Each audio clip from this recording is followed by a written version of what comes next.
Attention, vous écoutez un programme. Dites, monsieur le pêcheur, ça marche? Vous faites sauver le poisson. C'était un tout petit voilier, un petit bateau de pêche. On l'avait construit d'un bout de papier et d'un vieux noyau de pêche. J'ai dit viens t'asseoir dans la cabane du pêcheur. C'est un mauvais rêve, oublie-le. Salut les burritos, bienvenue dans THS et Canne à pêche. Mais Drone, qu'est-ce que tu racontes? C'est quoi cette histoire de burritos? Ah mais c'est comme ça que je les appelle nos fidèles auditeuristes, vois-tu. J'ai piqué ça aux autres là, les plagistes. Les plagiaires, Drone, les plagiaires. Mon petit skipper, t'essayes de m'engamer avec des mots compliqués. Alors, revenons à nos gardons. Nous sommes de nouveau au bord d'un bel endroit et on va mettre nos palmes et nos bouées. Voilà, le matériel. Et on va se trouver un petit coin sympa pour pêcher et parler de films de pêche parce que... Si on le fait pas... Qui le fera à notre place? Non, pour nous. Tu vas jamais y arriver avec notre slogan, hein. Tais-toi et palme. Là, je sens que la lumière est bonne, ça va être chouette. Alors, passe-moi l'aiguille à locher, je prépare et toi tu donnes le menu du jour. Ouais, ok. Aujourd'hui, on va vous parler d'un classique qu'on n'a bizarrement jamais abordé en 59 émissions depuis 6 ans. La rivière du 6e jour. Mais c'est pas ça qu'on s'était dit. Mais non, je te taquine, c'est le titre québécois du film de Robert Redford et au milieu coule une rivière. N'empêche, on n'a toujours pas parlé de Ni vu ni connu, mon De Funès préféré. Bon, ok. T'es de mauvaise humeur, là? En plus, un jour, on fait le carnassier? Ouais, je suis désolé. T'inquiète. Quand on est au carnassier, on n'a pas le temps de ruminer. Allez hop, passe-moi les stick baits, je prépare. Ok, bon. Le film de 1992 a été réalisé par le célèbre acteur-réalisateur Robert Redford. Il est tombé quelques années auparavant amoureux d'une nouvelle de Norman Maclean. Robert est un grand pêcheur et un amoureux des grands espaces américains. Comme le prouve son célèbre gif d'homme des bois. Ouais, c'est pour ça que j'ai besoin de toi dans cette émission. Pour ce genre de détails insignifiants mais capitaux. Le film sort en 1992 et c'est sa 3e réalisation sur un total de 8 films. Phonothèque Bébert avait déjà reçu un Oscar pour sa première bobine qui s'appelle Des gens comme les autres 12 ans plus tôt. Et ça parle aussi de pêche? Non, juste un accident de bateau sur un joli lac. Ah ben on s'en fout alors. T'as vraiment pas de cœur. Alors, ton film là, ça raconte quoi au lieu de me passer le stéthoscope? Oui. C'est une histoire de famille dans la première moitié du XXe siècle, dans la région du Montana. On y parle plus particulièrement de 2 frangibus passionnés par la pêche à la mouche. L'auteur de l'histoire, Norman Maclean, y a injecté beaucoup d'éléments autobiographiques, à tel point qu'on lui refusa pour cela le prix Pulitzer de fiction. En tout cas, ce film est rythmé par des images superbes de parties de pêche à la mouche tout au long de la vie des 2 protagonistes, depuis la tendre enfance jusqu'à l'âge mûr. À noter que Norman y est incarné comme enfant de 10 ans par Joseph Looper Gordon-Levitt. Je l'ai préféré dans Inception. C'est pas le sujet. À l'âge adulte, par Craig Sheffer, qui est plutôt connu pour son rôle de Keith Scott dans la série des frères Scott. Voilà, là tu suis. Bah tu ferais mieux de passer en mode automatique sur le podcast, parce que là, ça bouge pas mal. Ok, bon, il a pas eu une carrière flamboyante, ce pauvre Craig, au-delà du film de Redford. Ah, il a beaucoup bossé, mais dans du film beaucoup moins ambitieux. On oublie donc. Fais gaffe, les frères Scott, c'est une série qui a une sacrée communauté de fans. Il pêche dans le coin? Bah non. Ok.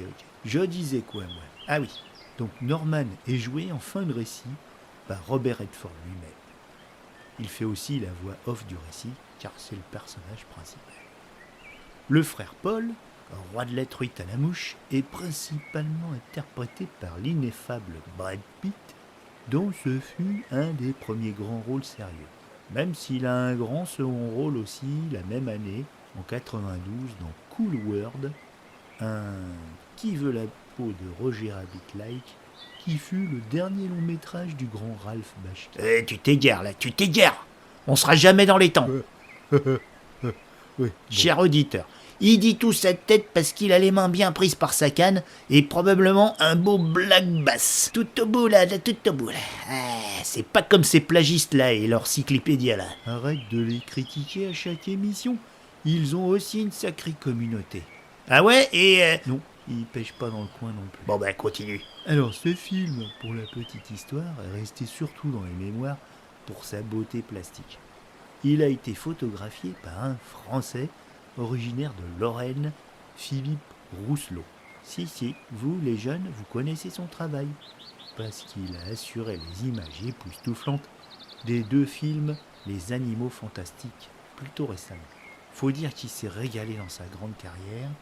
Il a travaillé avec Diane Curis, Jean-Jacques Benex, Doyon, Samuel Fuller, John Borman, Neil Jordan, Tim Burton, Guy Ritchie, l'ours de Jean-Jacques Hano, c'est lui. Non. Si, les Sherlock Holmes, bon, je peux pas tous les citer. J'ai quand même l'impression que tu viens de le faire. À 76 ans, il a 3 Césars et un Oscar sur sa cheminée, lui.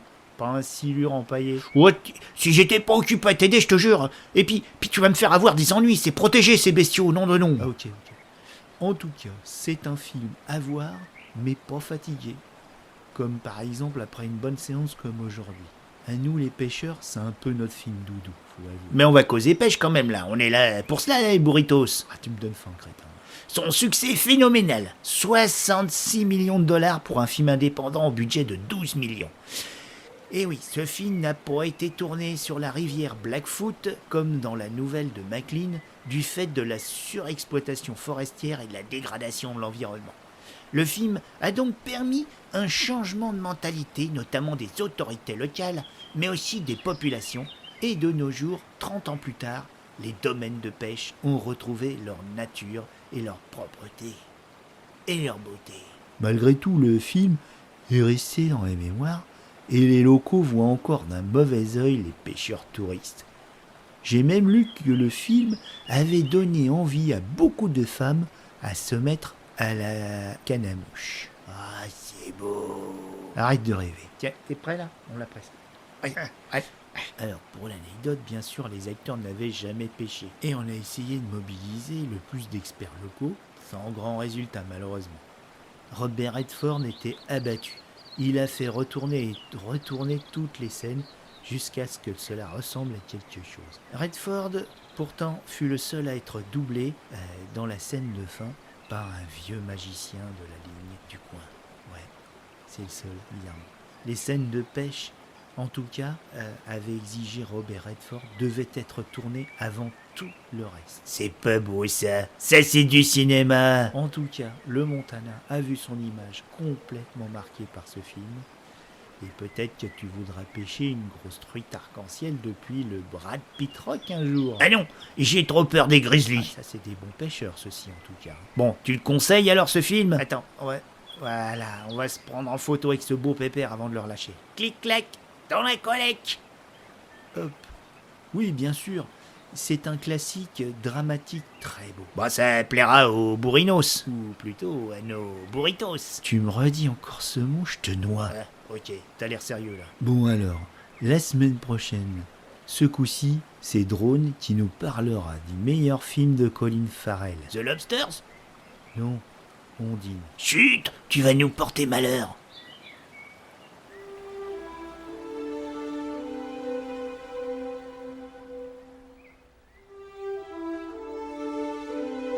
My father was a Presbyterian minister and a fly fisherman. My younger brother Paul and I probably received as many hours of instruction in fly fishing as we did in all other spiritual matters. What do you want to be when you grow up? Minister, I guess. What are you going to be? Professional fly fisherman? There's no such thing. and there could be no better place to learn than the Montana of my youth. It was a world with dew still on it, more touched by wonder and possibility than any I have since known.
Et lorsque je suis assis seul dans le demi-jour des gorges, tout se brouille et s'estompe, et il ne reste plus que mon âme et mes souvenirs, et les bruits de la rivière, et les 4 temps du lancer, et l'espoir qu'une truite se lèvera.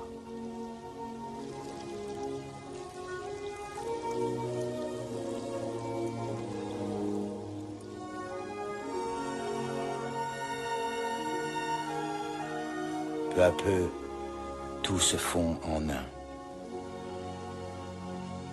Et au milieu coule une rivière. Galaxy Pop. Galaxy Pop. Galaxy Pop. Galaxy Pop. Wow. Galaxy Pop.